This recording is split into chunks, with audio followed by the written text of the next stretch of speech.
है। कतिपय नेपालका मान्छेहरूले मैले जयकारी गरेको सुनेको कृष्णचन्द्र भगवानको जय गराउने, राधा रानी की जय गराउने नबुझेर जय गराउँदा नेपाली भाषामा को मात्रै गरेको शुद्ध है। अनि हिन्दीमा चाहिँ सबैमा कि नेपालमा सबैमा को बुझ्नुभयो। नेपाली भाषामा जय गराउँदै हुनुहुन्छ भने को लगाउनु।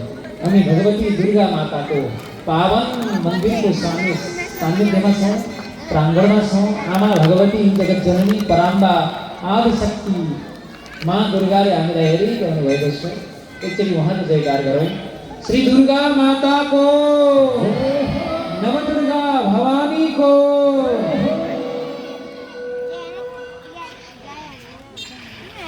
शक्ति स्वरूपा माता को, विद्या स्वरूपा माता को।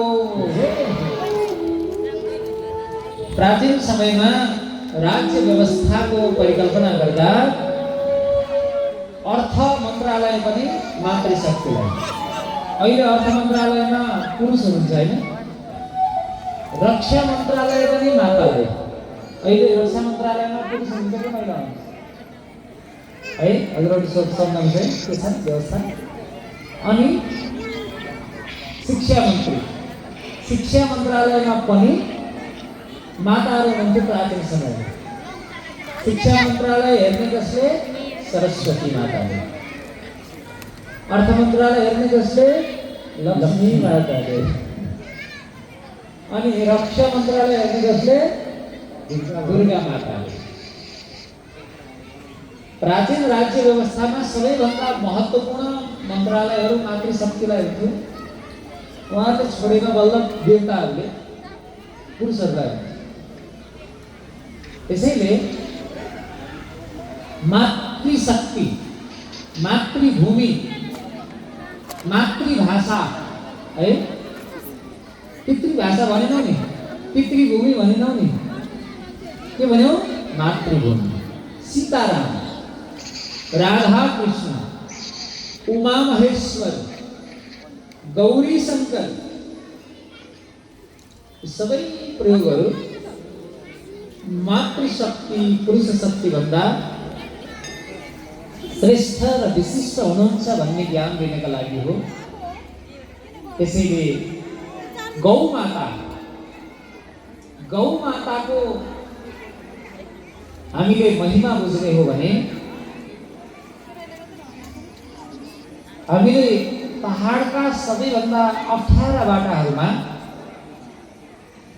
हामीले अन्य प्रजातिका काउहरू भनौँ या चाहिँ जर्सीहरू भनौँ, उनीहरूलाई र लोकल स्थानीय प्रजातिका शुद्ध कामधेनु गाईहरूलाई यदि उकालोमा हामी मान्छे जान सक्ने ठाउँमा जान सक्ने गौमाता हुनुहुन्छ है। अरू जान त्यसरी सक्दैन, जर्सीहरू पनि जान सक्दैन। जर्सीहरू हाम्रा शुद्ध कामधेनु वंशका गाई होइन। अमेरिकामा एउटा जर्सील्यान्ड भन्ने छ, जर्सील्यान्ड, न्यू जर्सी भन्ने छ अमेरिकामा है। जर्सील्यान्डबाट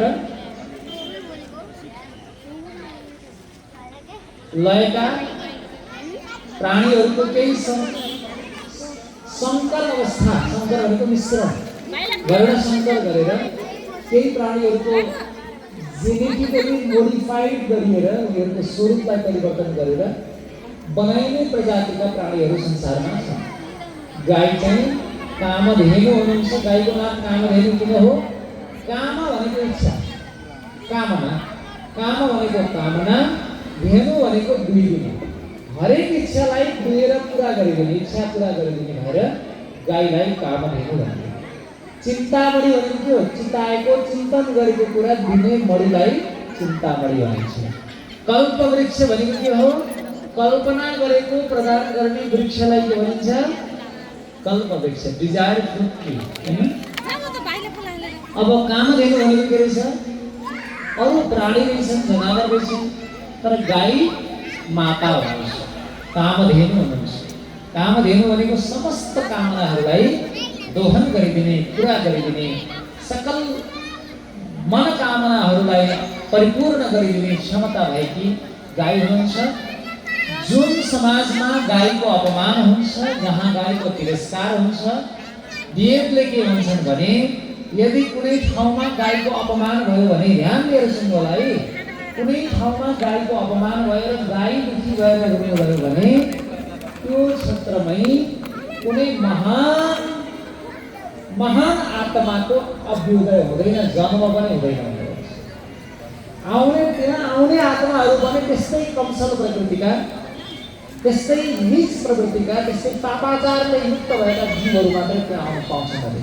गौमाताको चित्त बुझ्यो भने त्यो क्षेत्रमै पनि विलक्षण महापुरुषहरू, महान आत्माहरू आउँदैनन् भनेर भन्नुहुन्छ। धेरै महिमा छ, अनन्त महिमा छ। मैले अघि भन्दै थिएँ ब्रह्मलोकबाट सिधा ऋषि महर्षि हो, जगतको कल्याणका लागि गाईहरू धारण गरेर आउने पुराणहरूमा वर्णन गरिन्छ। गो शब्दका पनि 32 वटा अर्थहरू छन्। गो शब्दको अर्थ ज्ञान हो, गो शब्दको अर्थ इन्द्रिय हो, गो शब्दको अर्थ वेद हो, गो शब्दको अर्थ सूर्यको किरण हो, गो शब्दको अर्थ गाई पनि हो। यति धेरै अर्थ छन्। यसको अर्थ